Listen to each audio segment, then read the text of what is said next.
Gerak-gerik polisi tengah mendapat sorotan. Bertubi-tubi kasus pemerasan yang melibatkan sejumlah anggota Polri mengemuka. Hukum yang semestinya ditegakkan untuk melindungi masyarakat justru malah dipermainkan oleh segelintir oknum demi keuntungan pribadi. Terakhir saudara, 2 oknum polisi harus menanggung resikonya usai kedapatan memeras remaja di Semarang, Jawa Tengah.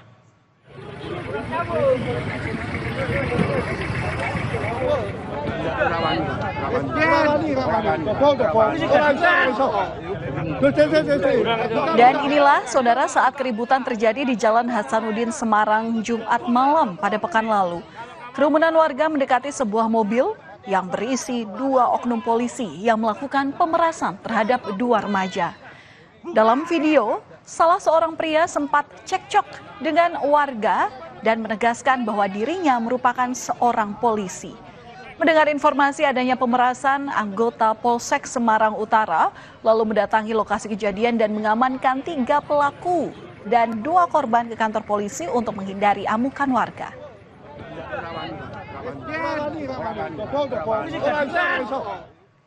Kasus pemerasan itu bermula saat korban sepasang remaja sedang memarkirkan kendaraannya di pinggir jalan. Kemudian sebuah mobil merah yang berisi 2 oknum polisi dan 1 warga sipil mendekati mobil korban. Pelaku lalu meminta uang kepada korban dengan dalih agar tidak diproses hukum. Tidak memiliki uang tunai, korban meminta ketiga pelaku untuk mengantarkan ke ATM di Jalan Hasanuddin. Usai menyerahkan uang senilai Rp2.500.000, korban perempuan yang masih berumur 17 tahun berteriak dan memicu warga untuk mendekat serta memaksa 2 oknum polisi itu keluar dari mobil. Akhirnya, 2 oknum polisi Aibtu RL dan Aibda KS menjalani penempatan khusus atau patsus selama 30 hari di ruang tahanan Propam Polda Jawa Tengah. Penyidik Propam Polda Jawa Tengah akan melakukan pemeriksaan untuk melengkapi berkas perkara dan segera mengikuti sidang kode etik. Sementara warga sipil yang terlibat pemerasan dilakukan pemeriksaan dan penyidikan di Polrestabes Semarang. Anggota atau 3, 1 sipil ya, itu menjadi tersangka. Dan khusus untuk pelanggaran kode etik atau dugaan kode etiknya ditangani oleh Bid Propam Polda Jawa Tengah. Yang bersangkutan dari kemarin, dari tanggal 2, sudah dilakukan penahanan atau patsus selama 30 hari ke depan sampai tanggal 3 Maret. Selama proses patsus tersebut, yang bersangkutan akan menjalani sidang kode etik. Saudara, pemerasan yang dilakukan oleh oknum polisi di Semarang ini menambah panjang daftar hitam kasus yang melibatkan anggota Polri. Di Jakarta, kasus dugaan pemerasan yang dilakukan oleh mantan Kasat Reskrim Polres Jakarta Selatan AKBP Bintoro juga masih bergulir. AKBP Bintoro diduga memeras tersangka atas kasus dugaan pembunuhan dan kekerasan seksual pada anak di bawah umur. Pemerasan ini sampai menyentuh angka miliaran rupiah serta aset motor dan mobil mewah. Sebagai gantinya ada iming-iming untuk menghentikan penyidikan. Nah, dugaan pemerasan ini terkuak setelah muncul adanya gugatan perdata dari pihak korban pemerasan terhadap Bintoro tertanggal 6 Januari 2025. Ada oknum lawyer ya yang melakukan upaya-upaya pendekatan ya atas inisiatifnya sendiri, melakukan upaya-upaya pendekatan kepada para penegak hukum sehingga muncullah angka-angka yang diminta, di mana angka-angka tersebut tidak bisa dipenuhi oleh klien kami, sehingga terjadilah negosiasi-negosiasi. Kalau tidak terpenuhi angka-angka itu dibayar bisa juga dengan barang, intinya kan seperti itu, sehingga adalah kesepakatan. Tetapi pada akhirnya bahwa kesepakatan itu merupakan akal bulus semua, karena prosesnya tetap lanjut, intinya kan seperti itu. Mantan Kasat Reskrim Polres Jakarta Selatan AKBP Bintoro membantah telah memeras tersangka kasus pembunuhan. Ia menyebut tuduhan menerima uang sebesar 20 miliar rupiah ini adalah tuduhan yang mengada-ada. AKBP Bintoro yang kini sudah dimutasi menjadi penyidik Madya Ditreskrim Polda Metro Jaya menyatakan tak pernah berhubungan dengan tersangka kasus pembunuhan berinisial AN. Bintoro mengaku siap untuk membuktikan dirinya tidak menerima uang yang dituduhkan. Hari ini membuka diri dengan sangat transparan untuk dilakukan pengecekan terhadap percakapan handphone saya keterkaitan dengan ada tidaknya hubungan saya dengan saudara AN, karena selama ini saya tidak pernah berkomunikasi secara langsung dengan yang bersangkutan. Saya juga telah memberikan data seluruh rekening koran dari bank saya yang saya miliki. Jika diperlukan nomor rekening istri saya dan anak-anak saya siap untuk dilakukan pemeriksaan.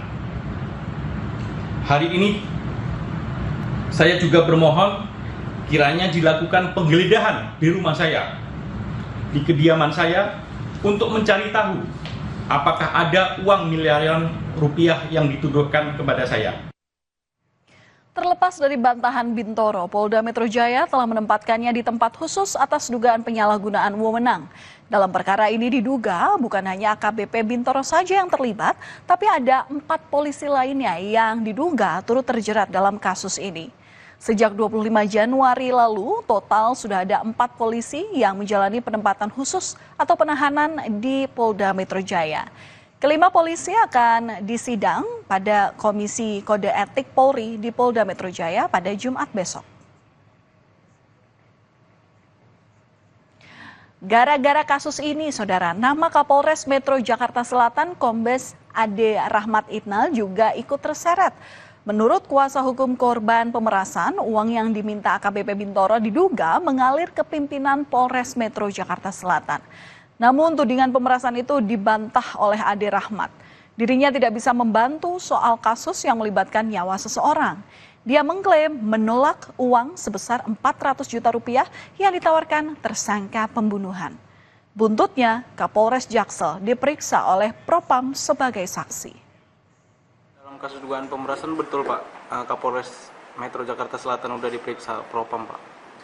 Perlu kami sampaikan bahwa penanganan dugaan pelanggaran penyalahgunaan wewenang yang juga diduga melibatkan pihak lain yang sedang dilakukan oleh Bid Propam Polda Metro Jaya tentunya dilakukan klarifikasi dan pengambilan keterangan kepada berbagai pihak.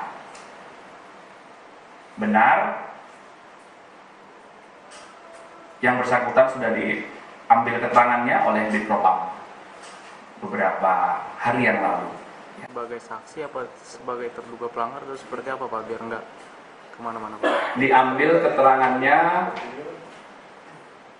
untuk menjelaskan peristiwa yang terjadi, ya, sebagai saksi. Saudara, kasus pemerasan oleh oknum polisi yang juga cukup ramai dibicarakan adalah peristiwa yang menimpa sejumlah penonton konser DWP pada akhir tahun lalu. Ada 45 warga negara Malaysia yang mengalami pemerasan saat konser tersebut. Para penonton saat itu diperiksa oleh sejumlah oknum dengan dalih diduga mengonsumsi barang-barang ilegal. Namun ujung-ujungnya para penonton ini malah diminta sejumlah uang supaya mereka tidak ditahan. Terungkap uang yang terkumpul dari upaya pemerasan terhadap 45 warga negara Malaysia ini diduga mencapai 2,5 miliar rupiah. Gara-gara kasus ini sebanyak 35 polisi dinyatakan melanggar etik karena terbukti melakukan pemerasan. 3 orang dikenakan sanksi pemberhentian tidak dengan hormat. Salah satunya disebut mengetahui dan membiarkan anggotanya memeras penonton konser DWP baik warga negara asing maupun warga negara Indonesia. Meskipun dalam sidang etik terbukti adanya pemerasan, publik masih menantikan penyelesaian kasus ini di meja hijau sehingga para pelaku dapat sepenuhnya mempertanggungjawabkan perbuatannya.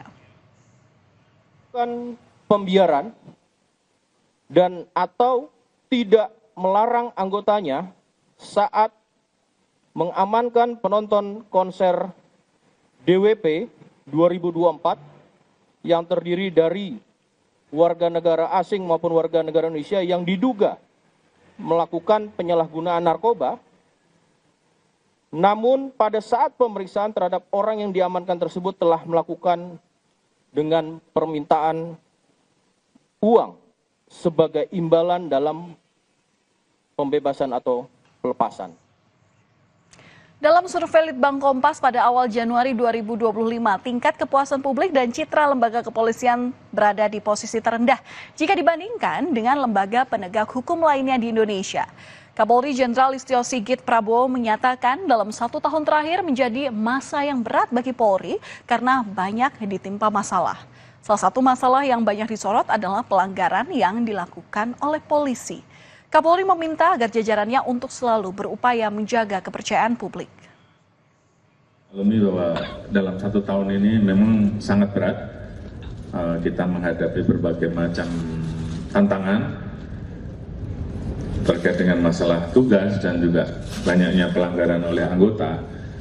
Kita melihat bahwa beberapa waktu ini hal-hal yang kemudian menjadi perbuatan yang dilakukan oknum ini banyak sekali muncul di media. Oleh karena itu tentunya itu harus dilakukan respon cepat.